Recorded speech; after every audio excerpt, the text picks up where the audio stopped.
মাহমুদুল্লাহ বাংলাদেশের হঠাৎ ব্যাটিং ধসে আবারও ত্রাণকর্তা হিসেবে হাজির হলেন বাংলাদেশের ক্রিকেটের এই আনসাং হিরো। অন্যরা যখন যাওয়া আসায় ব্যস্ত ছিল, দর্শকরা ভরসা রেখেছিল মাহমুদুল্লাহতেই। মাহমুদুল্লাহ মাঠে জানান দিলেন, আমি আছি, ভয় নেই। প্রমাণও করলেন তাই। ম্যাচ শেষ করে জয় নিশ্চিত করে তারপরে মাঠ ছাড়লেন। একটা সময় বাংলাদেশের দরকার ছিল 50 বলে মাত্র 34 রান। এরপরই হঠাৎ বাংলাদেশি ব্যাটসম্যানরা একের পর এক উইকেট বিলিয়ে দিতে থাকে। শেষ 2 ওভারে রান দরকার 11, কিন্তু হাতে আছে মাত্র 2টি উইকেট। অবশ্য বাংলাদেশের জন্য স্বস্তির খবর, তখন স্ট্রাইকে মাহমুদুল্লাহ, বোলিংয়ে দানুশ সানাকা। 19তম ওভারের প্রথম বলে সানাকা করলেন ফুল টস।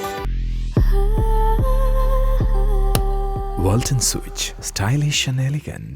মিস করেননি মাহমুদুল্লাহ, মিড উইকেট দিয়ে হাঁকালেন ছক্কা। না, 2016 সালে বেঙ্গালুরুর মতো কোনো উদযাপন করেননি মাহমুদুল্লাহ। তখনও যে কাজ বাকি সেটি জানাই ছিল মাহমুদুল্লাহ। পরের বলে লেগ সাইডে খেলে নিয়েছেন সিঙ্গেল। 4 রান দরকার, ফিল্ডাররা সব সামনে এসেছে। স্ট্রাইকে তখন তানজিম স্লোয়ার বলে ব্যাট চালিয়েছিলেন, তবে নিচু হয় বল মিস করে গেছেন। পরের বল লেগ সাইডে পেয়ে ঘুরিয়ে নিয়েছেন সিঙ্গেল। তখন দরকার 3 রান, স্ট্রাইকে মাহমুদুল্লাহ। অফ স্টাম্পের বাইরে শর্ট বল, এরপর মাহমুদুল্লাহ ছেড়ে দিয়েছেন। হয়তো ভেবেছিলেন এটি ওয়াইড, চাইলেই তিনি খেলতে পারতেন শর্ট, তবে মাহমুদুল্লাহ সেই সুযোগ নেননি। পরের বলটি আবারও শর্ট, মাহমুদুল্লাহ এবার ব্যাট চালিয়েছিলেন। শ্রীলঙ্কা আবেদন করেছে, এরপর নিয়েছে রিভিউ। মাহমুদুল্লাহ অবশ্য চাচ্ছিলেন ওয়াইড, এবং রিভিউ ব্যর্থ হওয়ার পর দেওয়া হয়েছে ওয়াইড। শেষ বল সামনে এসে খেলেছেন মাহমুদুল্লাহ। মিড অফ থেকে থ্রো সরাসরি লাগলে মাহমুদুল্লাহ রান আউট হতে পারতেন।